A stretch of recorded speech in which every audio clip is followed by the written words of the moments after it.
Assalamualaikum warahmatullahi wabarakatuh. Waalaikumsalam warahmatullahi wabarakatuh. Bismillahi walhamdulillah. Wassalatu wassalamu ala sayyidina Rasulillah wa ala alihi wa sahbihi wa mawalah. La hawla wa la quwwata illa billah, amma ba'du. Saudara-saudara kaum muslimin yang berbahagia, di dalam kehidupan ini kita senantiasa mengambil iktibar, contoh dan teladan dari orang-orang sebelum kita. Itu sebabnya kepada baginda Nabi kita Muhammad sallallahu alaihi wasallam Allah Subhanahu wa taala menjelaskan cerita para nabi sebelum beliau dalam ayat "Tsumma naqussu 'alaika min amba'ir rusuli ma nusabbitu bihi fu'adak." Demikianlah kami ceritakan kepadamu wahai Muhammad sebagian dari kisah para rasul-rasul sebelum kamu yang dengan itu akan memperkuat hatimu, meneguhkan keyakinanmu dan memantapkan pendirianmu. Inilah manfaatnya belajar dari sejarah.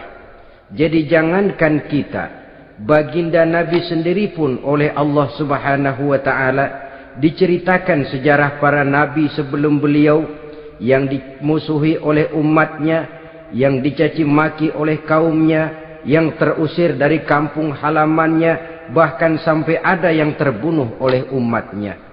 Itu seluruhnya merupakan iktibar manusabbitu bihi fuadak, untuk memantapkan langkahmu, meneguhkan keyakinanmu dan menguatkan pendirianmu menghadapi perjuangan ini.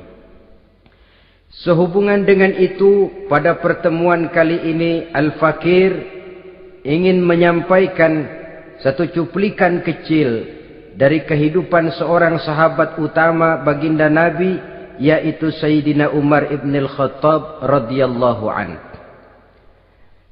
Beliau adalah Umar bin Khattab bin Nufail bin Abdul Uzza dari suku Quraisy golongan Bani Adi. Perawakannya tinggi, kekar dan gagah, melambangkan sifatnya yang pemberani, tegas, dan tidak pernah kenal takut kepada siapapun. Sebelum mendapat hidayah, Umar bin Khattab termasuk orang yang berdiri di barisan orang-orang yang memusuhi umat Islam. Ia terperangkap dalam tradisi jahiliyah, di mana gemar berperang dan bermabuk-mabukan juga merupakan hal-hal yang pernah dilaksanakan dalam kehidupannya sebelum beliau masuk ke dalam agama Islam. Oleh karena itu, dalam kehidupan beragama, hidayah merupakan sesuatu yang penting. Bagaimanapun banyaknya dosa dan kesalahan yang telah dilakukan oleh seseorang, tidak seharusnya menyebabkan ia putus asa dari rahmah Allah. Sebaliknya, bagaimanapun banyak kebajikan dan kebaikan yang sudah dikerjakannya, tidak perlu membuat dia besar hati, puas, bangga, apalagi menjadi lalai karenanya. Sebab kita belum tahu akan bagaimana ujung perjalanan dari kehidupan kita ini. Saudara-saudara, kisahnya pun masuk Islam merupakan peristiwa yang menarik. Pada satu hari, dengan pedang terhunus, Umar bin Khattab menuju Darul Arqam, tempat di mana baginda Nabi biasa berkumpul dengan para sahabat. Melihat mukanya yang beringas, matanya yang nanar, orang sudah menyangka dan mengerti ini tentu akan terjadi pembunuhan.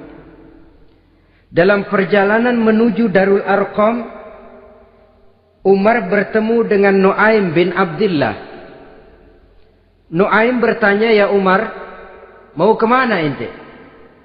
"Mau membunuh itu, si murtad itu," kata. "Si murtad yang mana?"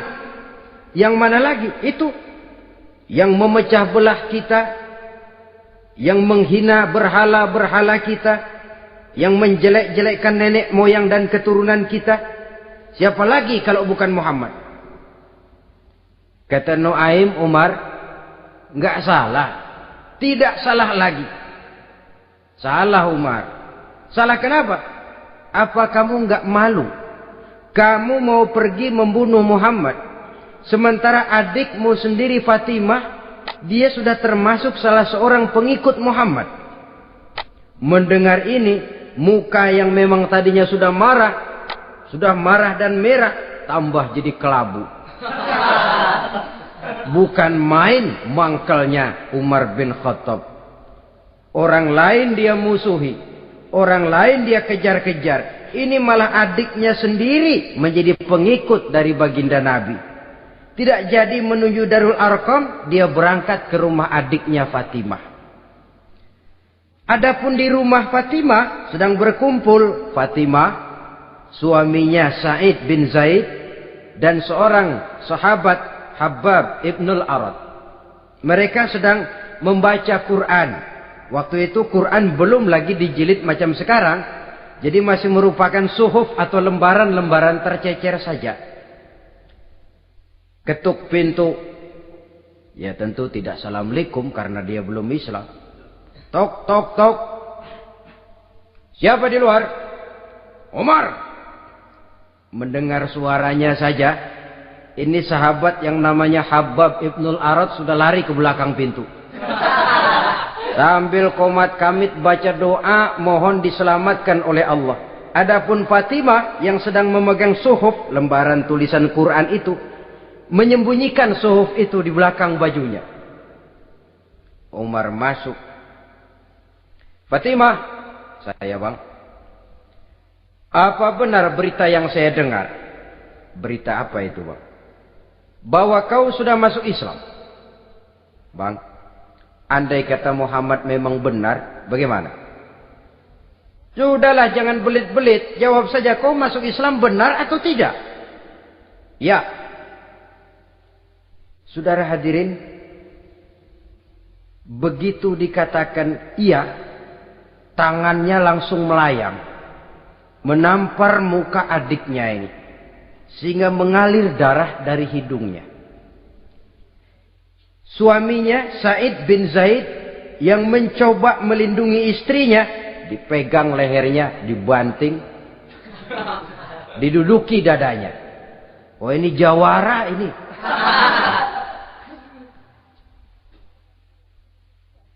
Namun pada saat sedemikian, suara kebenaran terpantul dari mulut Fatimah, adik dari Umar bin Khattab ini.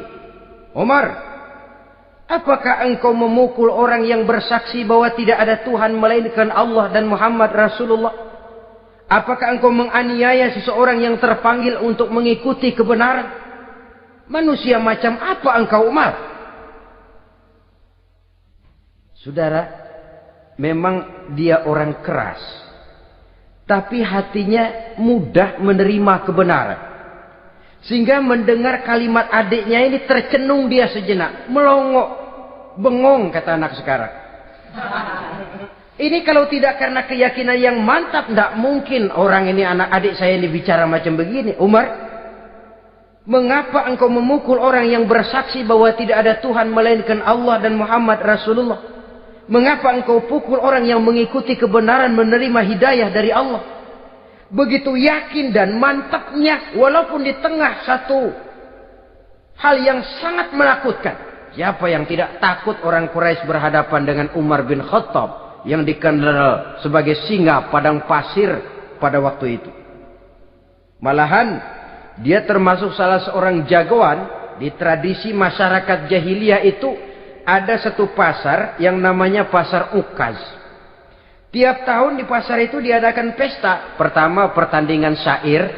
Jadi penyair waktu itu jadi kebanggaan. Syair-syair yang menang itu digantung di dinding Ka'bah. Jadi setiap suku akan bangga kalau mempunyai ahli syair yang hebat. Nah, lalu diadakan juga lah perlombaan balap kuda, memanah, termasuk gulat. Lah Umar ini tiap kali pertarungan mesti menang. Belum pernah ada yang berhasil mengalahkan dia. Jawara. Saudara-saudara, mendengar adiknya begitu mantap hatinya. Apalagi ketika adiknya berkata begitu, suhuf, lembaran yang disembunyikan di belakang bajunya tersembul. Apa yang kau sembunyikan di balik bajumu itu?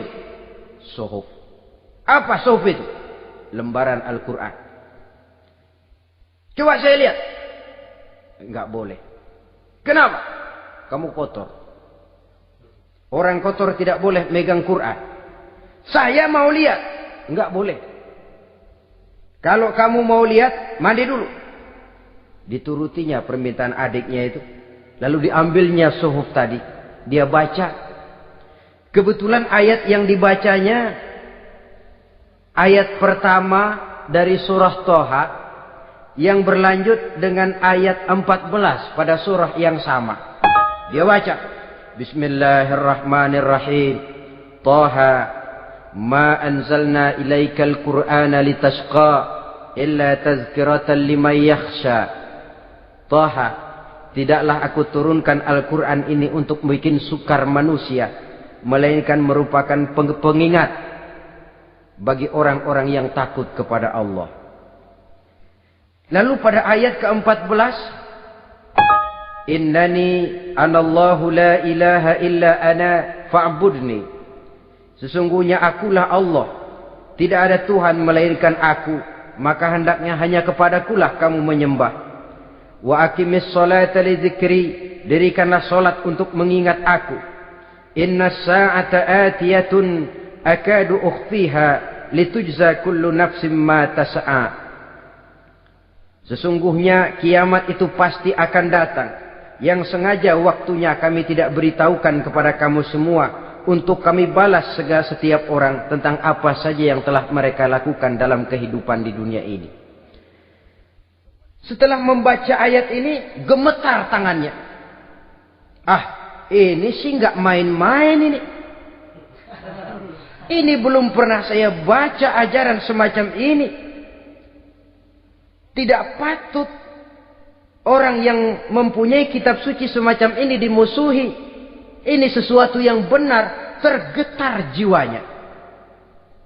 Hei, Fatimah, Muhammad di mana Muhammad? Saya tidak akan memberitahu kepada kamu. Di mana? Saya tidak akan memberitahu. Lebih baik kau bunuh saya kalau memang maksudmu mau mencelakakan Muhammad. Sama sekali saya tidak akan mencelakakan dia, Fatimah. Kasih tahu saja, di mana dia? Darul Arqam.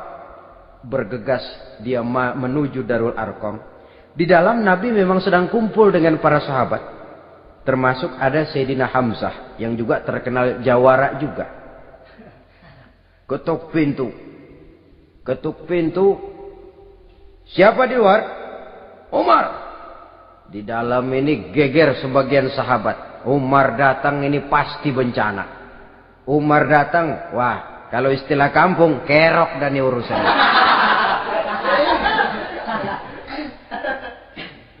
Tapi baginda Nabi menenangkan mereka. Tenang, mudah-mudahan ada hikmahnya.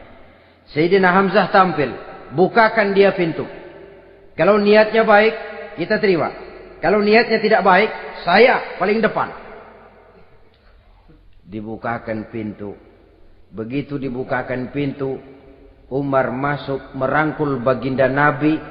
Kemudian dengan tersendat, Ashhadu an la ilaha illallah wa ashhadu annaka ya Muhammad Rasulullah. Saya bersaksi tidak ada Tuhan melainkan Allah, dan saya bersaksi bahwa engkau hai Muhammad adalah utusan Allah.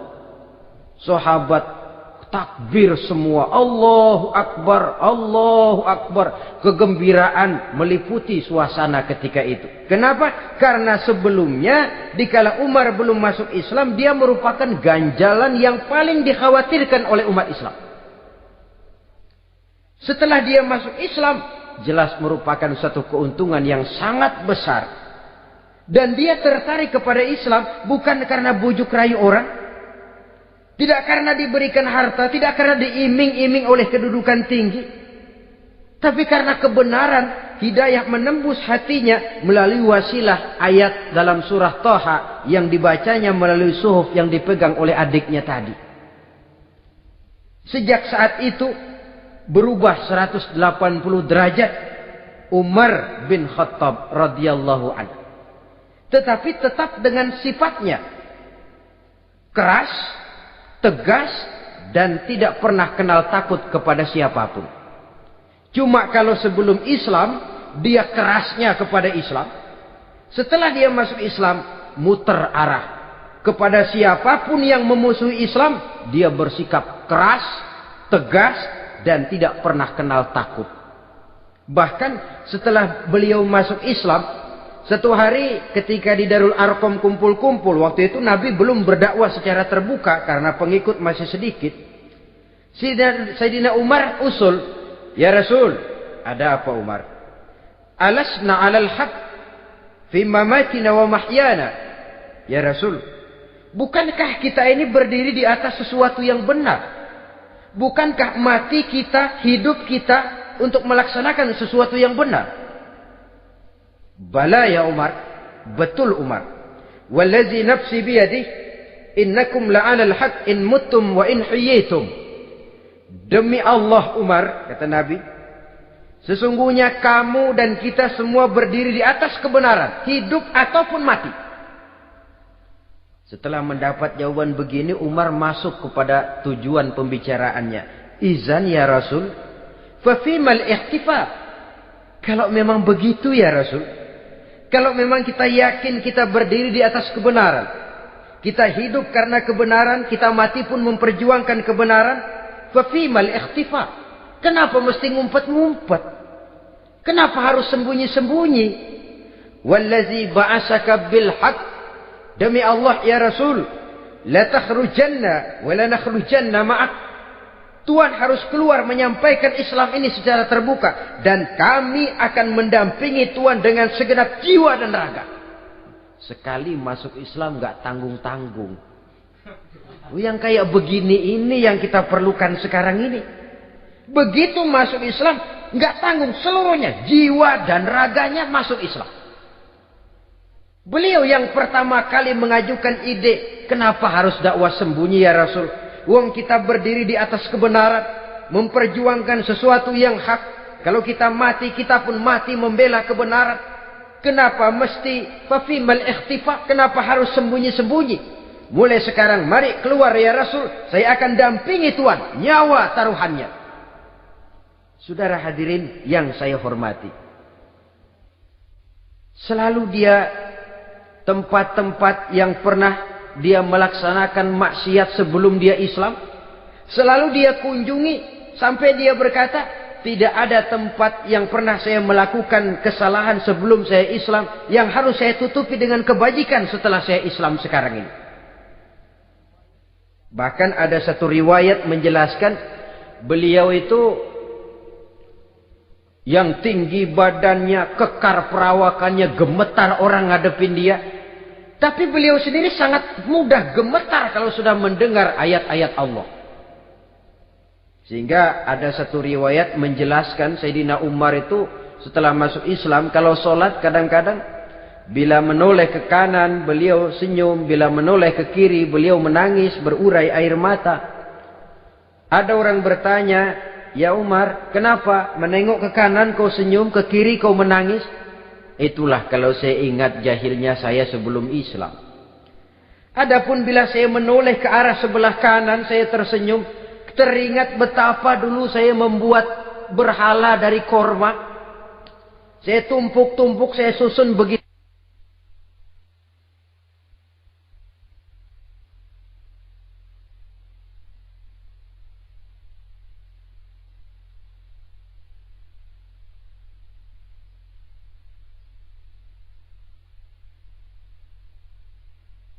Itu rupa. Setelah saya sembah, saya makan itu kurma. Gagah betul saya waktu itu, sampai Tuhan pun saya makan. Adapun kalau saya menoleh ke kiri, teringat putri kesayangan saya yang terbawa oleh tradisi jahiliyah, takut menanggung aib, merasa malu mempunyai anak perempuan sampai dia terkubur hidup-hidup. Berurai air mata saya mengingat semua itu. Padahal Nabi sudah memberikan jaminan. Sebab saudara jangan lupa, orang kafir masuk Islam, dalam Islam itu dihitung dari bayi lagi. Dari nol, itulah untungnya. Jadi misalnya sudah 60 tahun, dari kecil sampai 60 tahun kafir. Umur 61 masuk Islam. Nah, sejak umur 61 itulah yang dihisab oleh Allah. 60 tahun ke bawah gratis bersih pemutihan. Istimewa betul. Tapi jangan lalu diniatin, gua kafir aja ah. Nanti sudah tua-tua mau giliran mati baru Islam. Nah, itu diniatin lain. Ini yang karena faktor hidayah, saudara-saudara. Nah, cintanya kepada baginda Nabi luar biasa. Dalam setiap pertempuran beliau selalu di front terdepan. Bahkan demikian cintanya sampai ketika hari di mana baginda Nabi wafat, saudara-saudara. Disampaikan berita wafat Nabi kepada Umarin. Ya Umar, baginda Nabi sudah wafat. Kamu ngomong apa? Baginda Nabi sudah wafat. Bukan sedih, nyabut pedang, keluar matanya melotot. Siapa yang bilang Muhammad mati, saya tabas batang lehernya. Begitu cintanya beliau kepada baginda Nabi, sampai-sampai nggak menerima kalau Nabi wafat. Taruhlah nggak bisa mati bersamaan, bolehlah mati beriring-iring saja barangkali maksudnya. Saudara-saudara, cabut pedang, kelayaban kemana-mana. Ayo, siapa ngomong Muhammad mati, saya tabas batang lehernya. Sampai bertemu dengan Sayyidina Umar, Sayyidina Abu Bakar. Di tempat orang banyak, Sayyidina Abu Bakar yang bijaksana ini pidato. Ayuhan nas, man kana ya'budu Muhammadan fa inna Muhammadan qad mata wa man kana ya'budu Allah fa inna Allah hayyun la yamut. Wahai manusia, barang siapa yang menyembah Muhammad, maka Muhammad sudah mati. Tetapi barang siapa yang menyembah Allah, Allah akan hidup selamanya dan tidak akan pernah mati. Mendengar pidato ini, Sayyidina Umar sadar bahwa sebenarnya yang tidak bisa mati itu cuma Allah. Bagaimanapun agungnya baginda Nabi, besarnya baginda Nabi, tinggi akhlak budi pekertinya Nabi, cintanya beliau kepada Nabi, Nabi manusia. Dan manusia harus mati. Kemudian dibacakan surah Ali Imran ayat 144. Wa ma Muhammadun illa rasul qad khalat min qablihi rusul. Afa immata au qutilan qalabtum ala aqabikum. Muhammad tidak lain daripada manusia, telah datang kepadanya rasul. Apakah jika ia mati engkau kembali menjadi murtad atau mundur ke belakang? Mendengar ayat ini dibacakan, Sayyidina Umar sadar, berurai air matanya, menangis dalam kesedihannya. Ini cintanya yang demikian tinggi kepada baginda Rasulullah sallallahu alaihi wasallam. Begitulah seluruh kesalahan yang dia lakukan pada saat sebelum dia masuk Islam, berusaha dia tutupi dan dia tebus dengan segala kebaikan, pengabdian, perbuatan soleh setelah dia masuk Islam. Sehingga diajarkan oleh baginda Nabi, ittaqillaha haitsu ma kunta wa atbi'i sayyi'atal hasanata tamhuha wa khaliqin nasa bi khuluqin hasanin. Bertakwalah kamu kepada Allah, kata Nabi, dimanapun saja kamu berada. Jadi takwa tidak kenal tempat.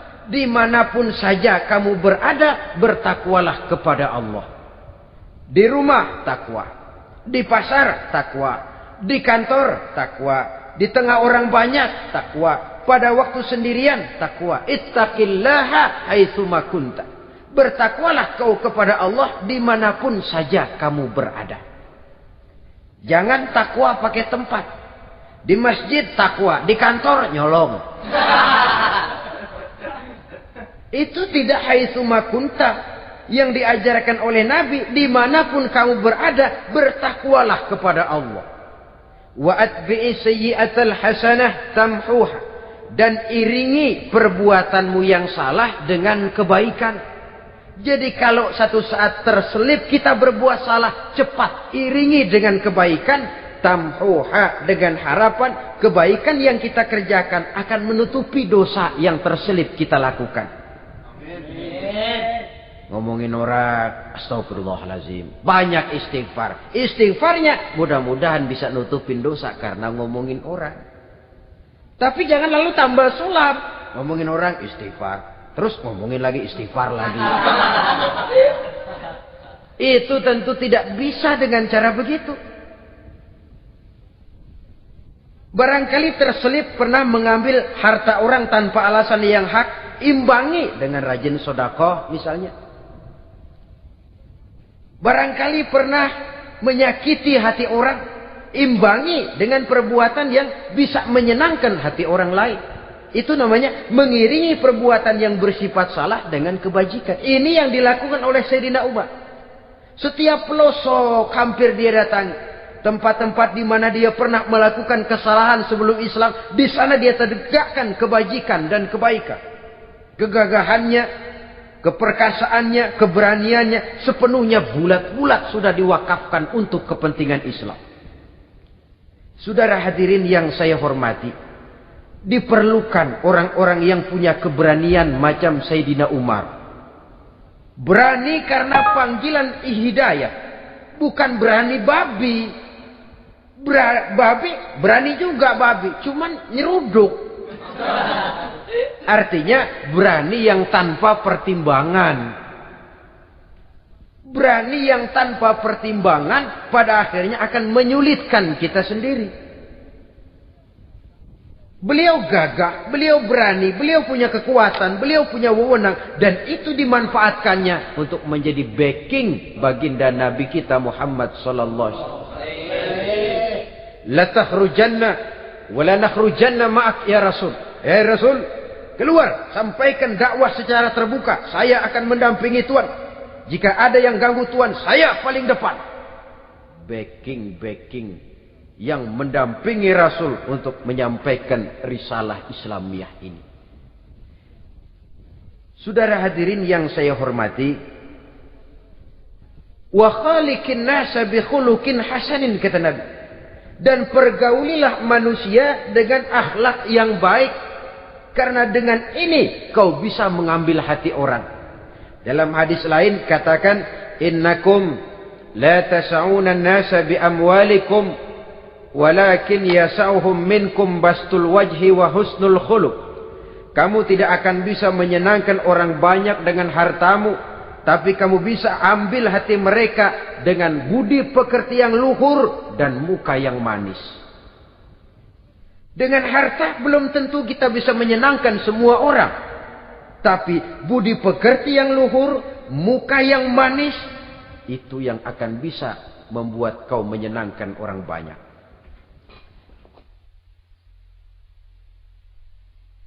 Setelah baginda Rasul wafat,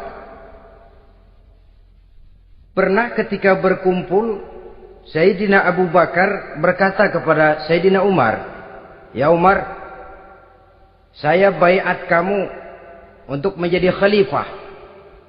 Jawab beliau, "Sayalah yang akan membaiat Tuan. Tapi Anda lebih utama dari saya Umar. Keutamaan saya akan saya berikan kepada Tuan untuk mendukung kekhalifahan Tuan." Di sini kelihatan wataknya yang tidak ambisius. Gagah, berani, perkasa, tapi tahu diri. Enggak nyelonong. Tidak menggunakan kekuasaannya, kegagahannya untuk maksud yang sewenang-wenang. Oleh karena itu setelah Sayyidina Abu Bakar wafat, beliau dilantik menjadi khalifah, keluarlah pidatonya yang terkenal.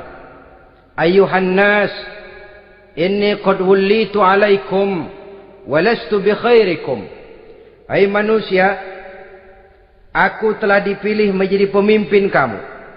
Padahal aku bukanlah orang yang terbaik di antara kamu.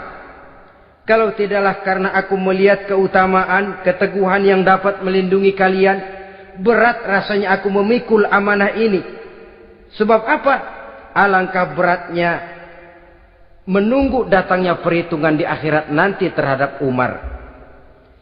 Ini yang jadi motifnya memegang jabatan khalifah. Sungguh berat bagi Umar menunggu datangnya saat perhitungan. Sehingga seolah-olah kalau bisalah jadi Umar bin Khattab saja, jangan jadi khalifah kalau bisa. Tapi moya umat sudah kadang memilih. Sehingga benar kalau dalam satu hadis Nabi pernah mengajarkan jangan memberikan satu jabatan kepada orang yang memintanya. Sebab orang kalau sudah minta jabatan, apalagi pakai jilat-jilat, pakai upeti-upeti, tentu ada tendensinya. Ada batu di balik udang. Kalau udang di balik batu kan mungkin nggak kelihatan, tapi kalau batu di balik udang kelihatan betul itu. Ada maunya, ambisinya. Jangan memberikan satu jabatan kepada orang yang memintanya. Seakan di batinnya Sayyidina Umar menyesali. Kenapa Umar nggak jadi Umar saja, kok mau jadi khalifah gitu. Alangkah berat perhitungan buat saya di akhirat nanti. Nah, setelah jadi khalifah, sebagai satu i'tibar, saya akan mencoba mengemukakan beberapa sifatnya yang menonjol untuk pelajaran buat kita semua. Pertama, sikapnya terhadap keluarganya setelah beliau menjadi khalifah.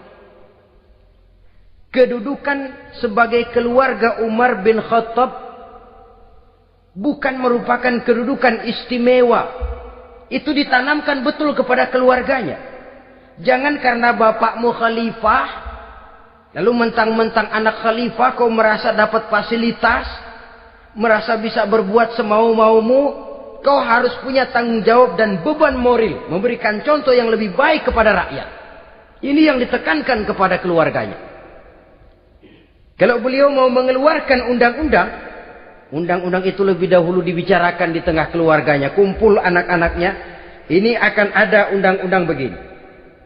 Siapa di antara kalian mau mentaati, persilakan, yang tidak pun persilakan.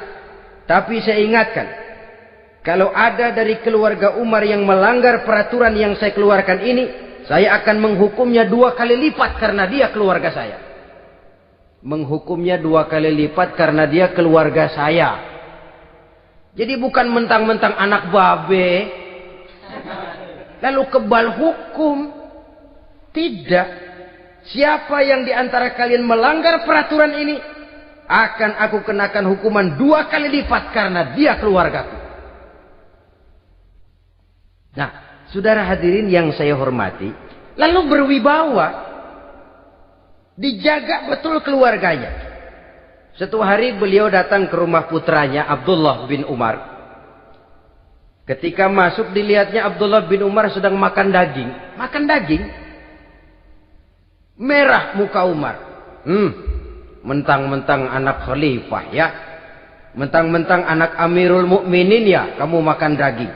Lihat tuh rakyat kita masih banyak yang kelaparan, makan daging, makan roti keras. Padahal itu halal. Sesuatu yang diperoleh dengan usahanya sendiri. Tetapi begitu hati-hatinya Umar untuk menjaga pandangan orang. Keluarga khalifah merupakan beban moral sebab akan dijadikan contoh oleh rakyatnya. Mentang-mentang anak khalifah ya makan daging. Lihat tuh rakyat, roti keras digarotin. Lain saat beliau pergi ke satu pasar. Di situ dilihat ada sapi gemuk-gemuk. Tempat lain sapinya kurus-kurus. Tanya, ini yang gemuk-gemuk sapi siapa? Sapi Abdullah bin Umar. Sapi anaknya. Panggil Abdullah bin Umar, suruh sini. Datang anaknya. Abdullah bin Umar, bagaimana ceritanya sampai ini? Begini, Bapak. Dahulu itu dengan uang saya beli sapi kurus-kurus.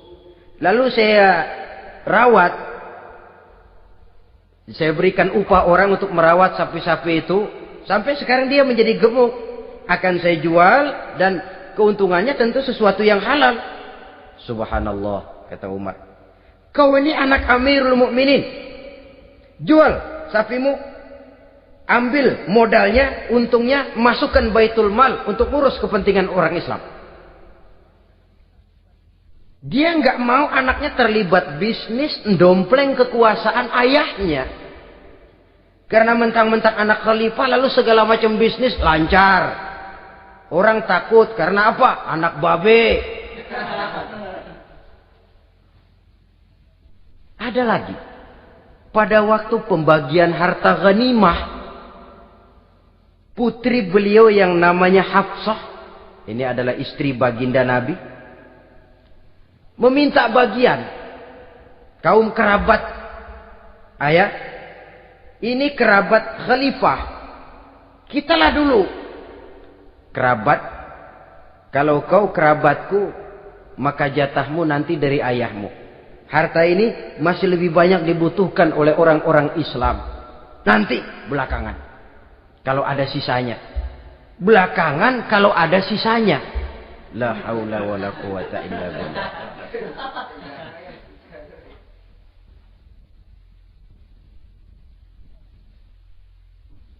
Saudara hadirin, itu terhadap keluarganya.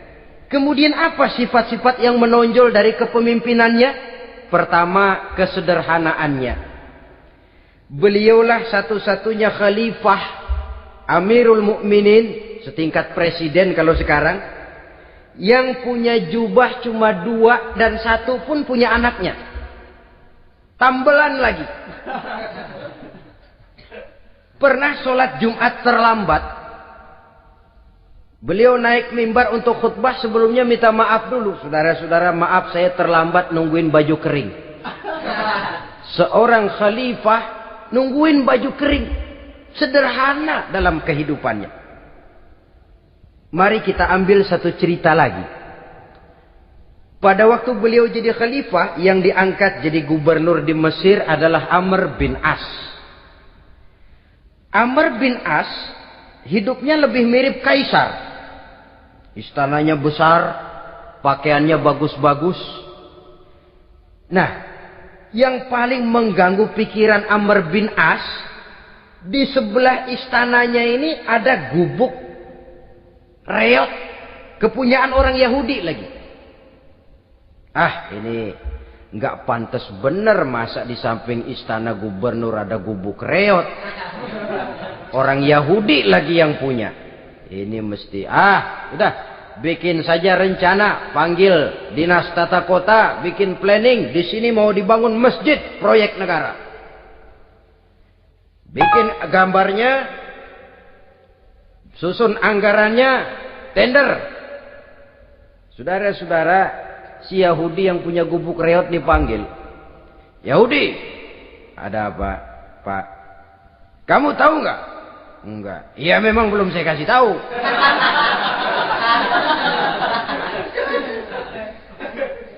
Ada apa, Pak? Itu kamu punya gubuk. Tahu? Kena proyek. Proyek apa, Pak? Kami mau bangun masjid besar di situ. Dan tidak sesuai ada gubuk reot di samping tempat gubernur. Jadi maksud Bapak, gubukmu, tanah-tanahnya mau saya bebaskan. Saya beli. Enggak mau, Pak. Saya enggak mau jual. Saya bayar 2 kali lipat. Enggak mau. 3 kali lipat. 6 kali lipat juga enggak mau, Pak. Saya dari muda peres keringat banting tulang cuma segitu-gitunya, Pak, tempat saya tinggal. Gubuk reot sama tanahnya sedikit. Makmur saya, Pak, cuma rumah sama sumur.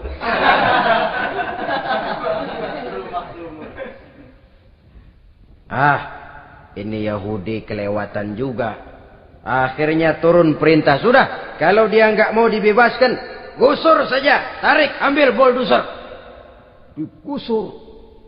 Yahudi ini berurai air matanya. Aduh, begini jadi rakyat kecil, udah jatuh ketiban ember lagi.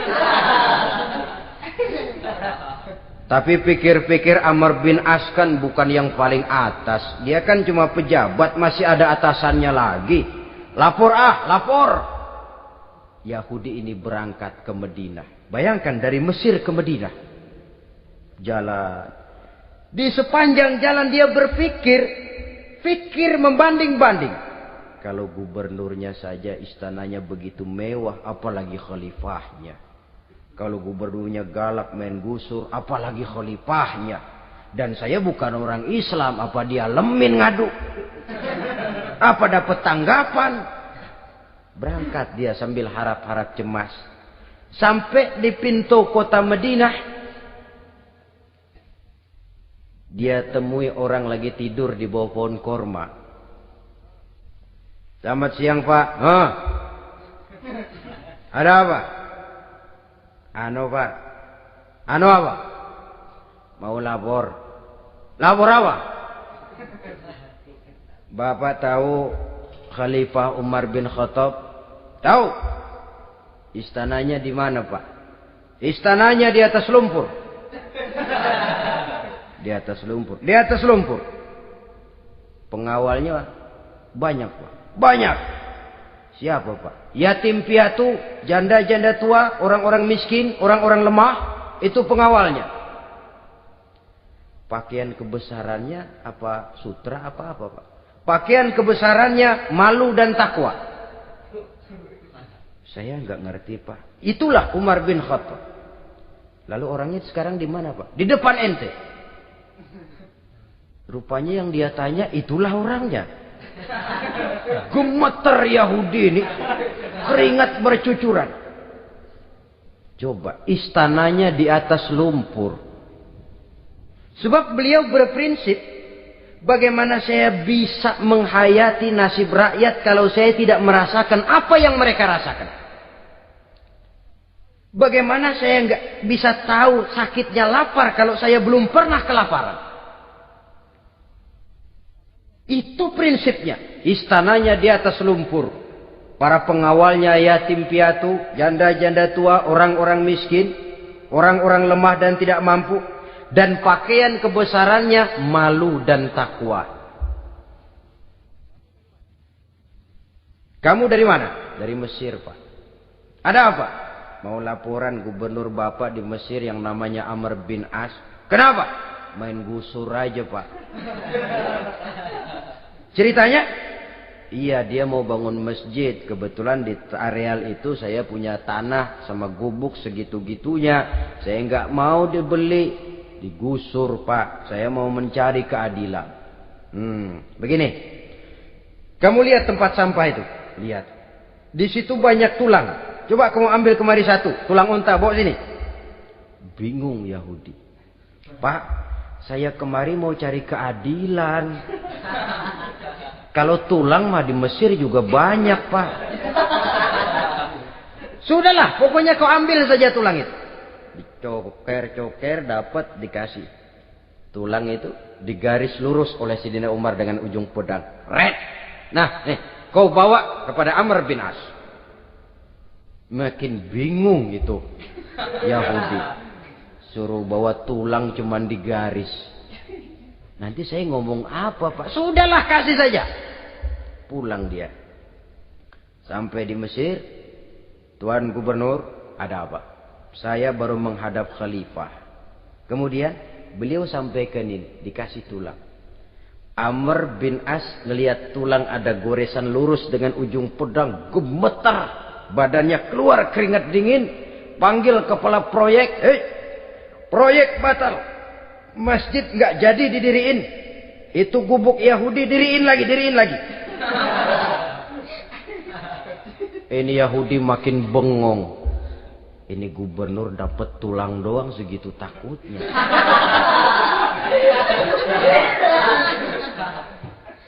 Ada apa sebenarnya, Tuan Gubernur? Kamu tahu? Ini nasihat pahit buat saya dari Amirul Mukminin Umar bin Khattab.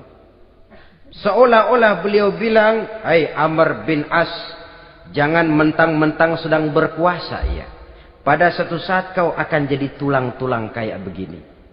Maka mumpung kamu masih hidup dan berkuasa, berlaku lurus dan adillah kamu seperti lurusnya garis di atas tulang ini. Red. Lurus, adil, jangan bengkok. Sebab kalau kamu bengkok, nanti aku yang luruskan pakai pedangku. Siapa yang nggak ngeper digituin? Sampai akhirnya apa? Kata si Yahudi, Pak, kalau begitu Islam adil ya. Adil. Kalau gitu biarin dah, Pak.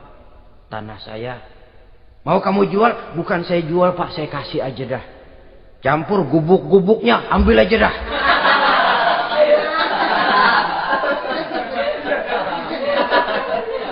Masuk Islam si Yahudi ini oleh karena keadilan dari Umar bin Khattab. Begitulah kesederhanaan hidupnya. Sampai saudara, yang ironi betul,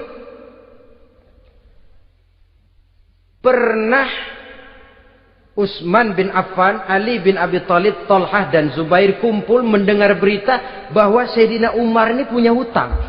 Bayangkan, seorang khalifah untuk melangsungkan hidupnya sampai punya hutang.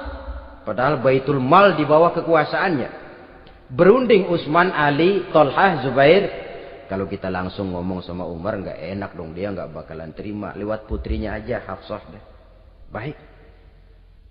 Hafsah ngomong sama Umar, Abah, kenapa? Bagaimana kalau honor Abah ditambah, ditingkatkan supaya hutang bisa ketutup? Hafsah, saya Abah. Siapa yang nyuruh kamu ngomong begitu? Enggak ada. Ada. Saya tahu ada ini. Kalau enggak ada kamu enggak mungkin ngomong begitu. Tapi orangnya kalau saya tuntut mereka mungkin enggak mau. Sekarang saya mau tanya Hafsah. Kau kan istri Rasul. Betul. Nah, saya mau tanya. Suamimu makanannya apa? Daging? Bukan. Roti. Tempat tidurnya kasur empuk? Bukan. Kain kasar yang kalau musim panas kami bentangkan, kalau musim dingin separuh buat tidur, separuh buat selimut. Pakaian yang dibelikan untukmu berapa banyaknya? Cuma 2. Nah, itu guru saya. Orang yang paling saya cintai. Dan itu yang saya ikuti. Bahkan setelah beliau wafat, Sayyidina Umar ini, hutangnya ditanggungkan kepada anaknya Abdullah bin Umar. Dan itu pun dilunasi dengan menjual rumahnya. Sehingga rumahnya itu disebut Darul Qadha, rumah bayar hutang. Begitu kesederhanaannya. Jadi nggak pakai aji mumpung jadi khalifah lalu kayak ikan gurita, tangan yang mana aja megang. Itu kan mental monyet. Monyet itu kan begitu. Tangan megang kiri kanan, mulut ngawal, kaki megang, temennya dikasih masih ngerampas juga. Monyet rakus betul itu. Itu kesederhanaannya. Kenapa kesederhanaan ini timbul? Karena sikap zuhudnya. Zuhud itu tarkud dunia li ajlil akhirah. Orang yang mengambil dunia hanya yang diperlukan dengan lebih mengutamakan kehidupan akhirat. Watak zuhudnya yang sangat menonjol. Dialah pahlawan yang paling berani di medan perang. Dialah imam yang paling khusyuk di masjid. Dan tidak jarang kalau sholat sendiri, begitu membaca ayat yang menceritakan neraka, nangis berurai air matanya. Saudara hadirin ma'asyiral muslimin rahimakumullah. Jadi kesederhanaan dan kezuhudan ini bukan lewat teori disampaikan oleh Umar. Bukan lewat penataran seluruh aparat. Tidak. Lewat contoh konkret. Inilah saya. Contoh sederhana dan zuhud. Bagaimana saya akan bisa merasakan penderitaan rakyat kalau saya sendiri tidak pernah menderita. Bagaimana saya akan tahu sakitnya lapar kalau saya belum pernah kelaparan. Maka tanpa penataran, tanpa upgrading segala macam, berhasil karena prinsip keteladanan. Beliau jadi contoh utama. Dan sumber utamanya tentu tidak lain karena contoh dari baginda Nabi besar Muhammad sallallahu alaihi wasallam. 2, sederhana, yang kedua zuhud. Yang ketiga, sifat yang menonjol dari kekhalifahannya adalah adil. Kalau sudah bicara soal hukum, dia tidak pernah kenal kompromi.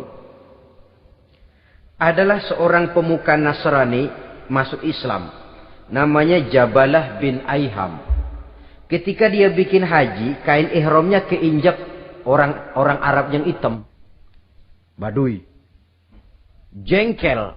Dia merasa bekas tokoh. Enak aja nih orang udah jelek nginjak lagi. Ditempeleng orang tadi. Orang ini lapor kepada Umar. Panggil Jabalah bin Aiham. Panggil. Kau ditampar? Betul Khalifah. Tampar dia. Tampar lagi. Dipukul orang itu. Di depan Sayyidina Umar. Jadi tidak karena kau ini bekas kepala suku. Kau ini bekas orang terhormat. Lalu ada kebijaksanaan yang tidak bijaksana. Kebijaksanaan yang akhirnya jadi tidak bijaksana. Dan itu memang sudah dimulai dengan memblokir keluarganya. Tidak satu keluarganya pun yang boleh mempunyai perasaan bahwa menjadi keluarga khalifah merupakan fasilitas dan keuntungan. Kau jangan makan di atas punggungku. Kau jangan menikmati fasilitas di atas keringatku. Dan tidak ada keinginan mewariskan jabatan khalifah kepada anak-anaknya. Pernah beliau musyawarah. Saya bingung. Kenapa khalifah? Gubernur Kufah ini sulit nyari orang. Diangkat yang lemah, rakyat ngeluh. Diangkat yang keras, rakyat juga ngeluh. Ada calon khalifah. Kalau ini mah nggak salah lagi nih buat gubernur Kufah. Siapa? Abdullah bin Umar. Anak beliau sendiri. Melotot matanya.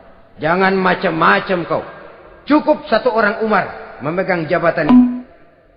Kalau berhasil, kami keluarga Umar sudah merasakannya. Kalau gagal, cukup kegagalan seorang Umar. Tidak berusaha mengorbitkan anaknya. Wah, anak babe diangkat jadi ano. Tidak, malah diblokir. Cari yang lain. Tapi Abdullah bin Umar cukup syarat ya khalifah. Dia orang bertakwa dan soleh. Yang takwa dan soleh bukan cuma anak Umar. Anak orang lain juga banyak yang takwa dan soleh. Itu prinsipnya. Sehingga ketegasannya ini membuat orang jadi sungkan. Dan tidak seorang pun berani kirim-kirim upeti hadiah. Pernah itu ada pejabat dari Azerbaijan kirim makanan. Kue, mending apa? Kue. Gitu dicicipi enak. Enak juga ya kue ini. Enak khalifah. Ini di sana apa makan rakyat biasa? Bukan. Ini makanan orang-orang VIP. Nah, dibungkus lagi itu kue. Dibungkus. Ontamu mana? Di luar. Ambil, bawa pulang, serahkan lagi kepada gubernur di sana, kasih tahu salam dari Umar bin Khattab. Kenyangkan dulu rakyat dengan makanan seperti ini. Kita belakangan. Jadi kalau rakyat lapar, saya orang pertama yang akan merasakan kelaparan. Tapi kalau rakyat makmur, biarlah saya menjadi orang terakhir yang kenyang. Kan bagus prinsip itu. Jikalau rakyat kelaparan, saya akan jadi orang pertama yang merasakan lapar. Tapi kalau rakyat makmur, biar saya jadi orang terakhir yang kenyang. Jangan dibalik. Pada saat rakyat kelaparan, dia kekenyangan. Dan selanjutnya, sikap keadilannya ini, saudara-saudara, menyebabkan hukum lalu jadi berwibawa. Pernah beliau jalan-jalan di lorong kota Madinah. Di tempat yang namanya Harah bersama Aslam. Ada ibu-ibu, anaknya nangis. Lapar ma. Sabar, dikit lagi matang katanya. Emang tuh ibu lagi ngerebus. Bunyi, air ngegulak. Luguk. Umar lihati dari jauh. Belum juga matang. Nih anak dari nangis, lapar, sampai capek nangis, sampai tidur. Anak tidur, Umar samperin. Bu, emang masak apa sih kok nggak bisa matang? Saya nggak masak apa-apa tuan. Itu pating kerubuk apa? Ketika dibuka ya cuma air saja. Subhanallah, ibu sudah ngebohongi anak ibu sendiri. Habis harus bagaimana tuan? Saya sudah nggak punya makanan untuk dimasak. Sementara perut nggak kenal kompromi. Jalan satu-satunya, ya terpaksa anak saya bohongi. Saya bilang sebentar lagi matang, sampai dia tidur sekarang ini. Memangnya Khalifah Umar gimana sih ngurusi rakyatnya? Subhanallah, dia orang zalim. Dia yang memegang urusan kami, tapi dia nggak tahu nasib saya. Anak kelaparan, keluarga terlantar. Oh, begitu. Iya. Zalim betul Umar bin Khattab itu. Kalau begitu Ibu tunggu sebentar. Dia pulang bersama Aslam menuju Baitul Mal. Dia ambil tepung 1 karung, dipikul sendiri. Dipikul sendiri, kata Aslam, ya Khalifah, biar saya yang bawa. Jangan. Kenapa Khalifah? Apa kau kira kau sanggup mikul dosa saya di akhirat nanti? Biar saya yang mikul sendiri. Dia bawa ke tempat tuh ibu-ibu. Dia masakin sendiri. Nah Bu, sudah matang, persilahkan masak. Makan. Alhamdulillah Tuan. Mudah-mudahan Allah memberkahi Tuan. Tuan lebih baik dari Umar bin Khattab yang zalim itu. Memang sebenarnya Tuan siapa, kata tuh ibu? Saya. Iya. Saya ya Umar bin Khattab yang ibu bilang zalim itu. Gemetar si ibu. Gemetar si ibu. Tapi memang peka dan menghargai kritik orang. Tidak membungkam setiap orang yang nadanya sumbang atau berbeda. Kadang beliau berkata, saya khawatir karena orang terlalu segan dengan saya, lalu nggak ada yang berani negor kalau saya salah. Kan begitu biasanya. Karena sudah terlalu segan, lalu semuanya orang mau diaminin saja. Asal dibilang nggak benar, marah, jengkel. Lalu disingkirin, maunya diiyain, inge kula nuwun. Oke bos. Beliau bilang, saya khawatir kalau tidak ada orang yang mau menegur kesalahan saya jika saya terlanjur nanti. Tahu-tahu muncul orang, demi Allah, saya akan menegur Tuan dengan pedang saya ini. Cerah mukanya, senyum bibirnya, alhamdulillah. Anak muda, saya memerlukan orang macam kau. Yang berani berkata ya terhadap yang benar dan tidak terhadap yang tidak benar, apa dan bagaimanapun resikonya. Di sini kelihatan sikap beliau menghadapi orang yang berbeda pendapat. Keadilan, keberanian dan ketegasan, cepat menerima kebenaran merupakan serentetan dari sifat-sifat utama beliau sejak masuk Islam sampai menjadi khalifah yang kedua. Bahkan dengan jasa beliau, Islam kemudian tersebar, menembus dinding Jazirah Arabia, memasuki Bizantium dan Persia, sehingga beliau juga dikenal sebagai periode Al-Futuhat Al-Islamiyah. Nah, saudara-saudara, inilah cuplikan kecil dari kehidupan seorang agung dan besar yang memang sangat terbatas kata-kata untuk melukiskan kebesaran itu. Namun yang secuplik ini mudah-mudahan menjadi sumbangan moral dalam rangka kita memperbaiki diri menuju kehidupan yang lebih baik. Terima kasih banyak atas segala perhatian. Mohon maaf atas segala kekurangan. Usikum wa nafsi bitaqwallah. Wassalamualaikum warahmatullahi wabarakatuh. Waalaikumsalam.